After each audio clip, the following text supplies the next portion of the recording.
Hi, and welcome to Pythagoras in Minutes. So in today's example, we're going to cover everything that we need to know about Pythagoras. So the first thing you need to know is that it only works with right angle triangles.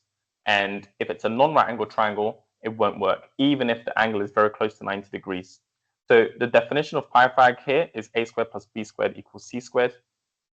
What you must know is that c is always on the hypotenuse, so it's always opposite the right angle. Ignore if they change the orientation. Don't let that throw you off. C is always going to be opposite the right angle. Always be careful if units are given. You may need to do some sort of unit conversion. And here is a quick and simple example using three numbers that work really well. So if we look at 3 squared plus 4 squared, it's equal to c squared. Therefore, you end up getting 25 is equal to c squared.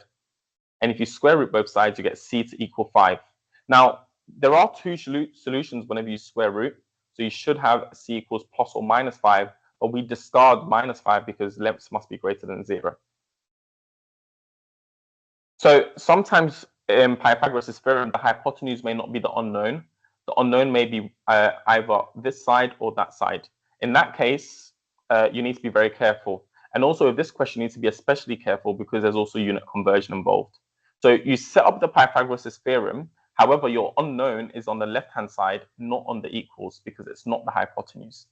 So I convert both of them to millimeters and apply Pythagoras' theorem, and I end up getting that x squared equals 141, and I take the positive square root and round to 2 decimal places, not forgetting my units. You may also be asked to explain if something is right-angled. In order to do this, you just need to check whether Pythagoras' theorem holds. So you just do a quick check. So if 11 squared plus 12 squared is equal to 16 squared, then you know that it is a right angle triangle because Pythagoras' theorem holds. In this example, 11 squared plus 12 squared is 265, whereas 16 squared is 256. So we know that Pythag doesn't hold, and therefore this is not a right angled triangle.